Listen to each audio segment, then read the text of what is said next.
They parade around called 7 mountains that the church must take over entertainment, take over politics, take over government.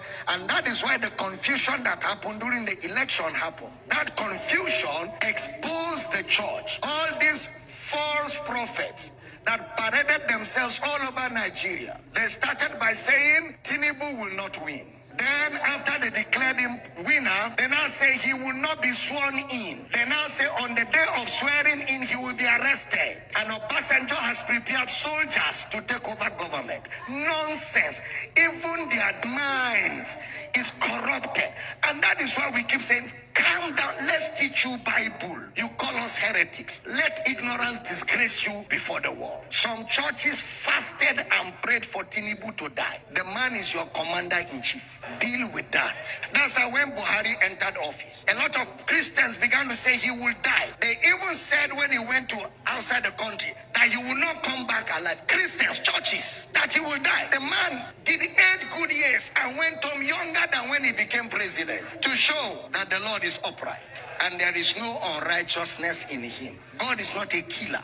And with these false prophecies, they have destroyed the faith of many people. Because many people fasted and prayed sincerely that Tinubu should die. And their God traveled. So now if you ask them to pray, they are not sure God will answer. They have eroded their faith. They have shipwrecked their faith because of lack of understanding that there's a difference between the kingdom of God and the kingdom of this world. How many of you remember I told you that this thing, God is not involved? Did I tell you that? It's a contest. It's a competition amongst men. And in a competition, men set the rules. In a competition, men draw the borderlines. In a competition, men judge the competition. And in a competition, men announce the winner of the competition. True or false? Anything that a man will set the rule cannot be God. God is not a man. Your elections, the rules are set by men. Your constitution is drawn by men. It's not Bible. It's not God. It cannot be God. God does not install presidents. God does not install presidents. Men vote who should rule them. There's a process that is set by men. And men will determine who wins.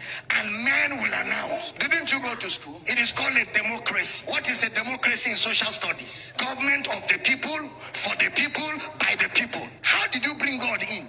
The government of God is a theocracy. You didn't hear what I said. The government of God is a theocracy. That is God's government over his people. There is no theocracy anywhere in the world. It is democracy all over the world. That is why preachers in America kept saying Donald Trump will win and kept saying it. In fact, one woman of God was on television praying, oh God, send African angels, send African angels to come to America and make Donald Trump win. Look at caricature. Disgracing themselves, men and women of God, embarrassing themselves before the world, before unbelievers, before other religions. Send African angels to come to America and make Donald Trump win. Look at caricature. Disgracing themselves, men and women of God, embarrassing themselves before the world, before unbelievers, before other religions, making a caricature of themselves, allowing themselves to be overtaken by lust, ambition, and greed. All of us want Nigeria to be better, including myself. I want a better Nigeria. I want a great Nigeria. I want us to have the best of government. I want us to have development. I desire it so greatly. But it can never be the kingdom of God. It can never be. It is still the kingdom of men. It is still operated by men. And anything that men do can never be perfect.